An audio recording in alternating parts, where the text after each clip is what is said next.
আন্তর্জাতিক earth day 2026 উপলক্ষে রাজধানীর ইউনাইটেড ইন্টারন্যাশনাল ইউনিভার্সিটিতে অনুষ্ঠিত হয়েছে 3 দিন ব্যাপী নানা আয়োজন।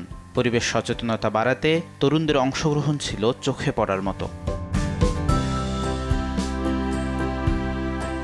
আওয়ার পাওয়ার আওয়ার প্ল্যানেট প্রতিপাদ্যে ইউনাইটেড ইন্টারন্যাশনাল ইউনিভার্সিটি এর environmental development and sustainability department এবং ইডিএস ক্লাবের যৌথভাবে প্রথমবারের মতো আয়োজন করে এই আর্থ ডে উদযাপন।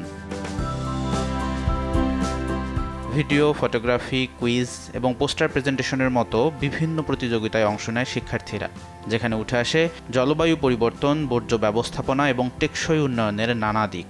বৈশ্বিক উষ্ণতা এটা বাড়তেই থাকবে, কিন্তু একে আর বাড়তে দেওয়া যাবে না। এই ইডিএসের ক্লাব সেটা তরুণরা এই বিষয়টি সম্পর্কে সম্পূর্ণ সচেতন এবং সেই সচেতনতার ভিত্তিতে তারা এই উদ্যোগটি নিয়েছে যাতে করে সবাই সচেতন হয়, ব্যক্তি থেকে শুরু করে সরকার পর্যন্ত বা রাষ্ট্র পর্যন্ত। এই দিনটা তো আজকে থেকে পালন করা শুরু হয়নি, এই দিনটা পালন করা শুরু হয়েছে সেই 1970 সাল থেকে।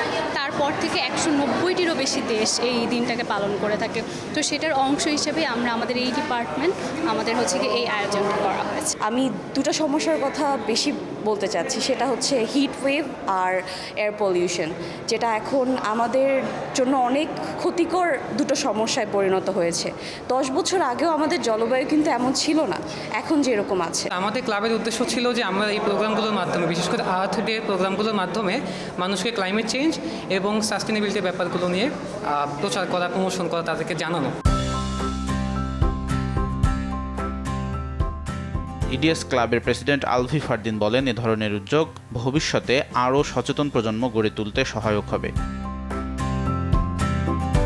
মূল আয়োজনে বিশেষ অতিথি হিসেবে উপস্থিত ছিলেন আবু সাদাত মনিরুজ্জামান খান এবং কাজী নওশাবা আহমেদ।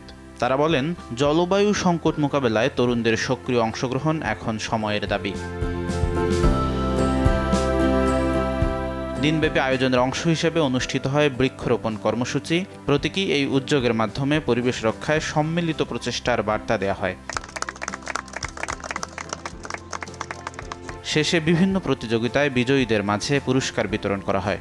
জলবায়ু পরিবর্তনের প্রভাব যখন প্রতিদিনই স্পষ্ট হচ্ছে, তখন এমন উদ্যোগ তরুণদের শুধু সচেতনই করছে না, তাদেরকে বাস্তব পদক্ষেপ নিতে উৎসাহিত করছে।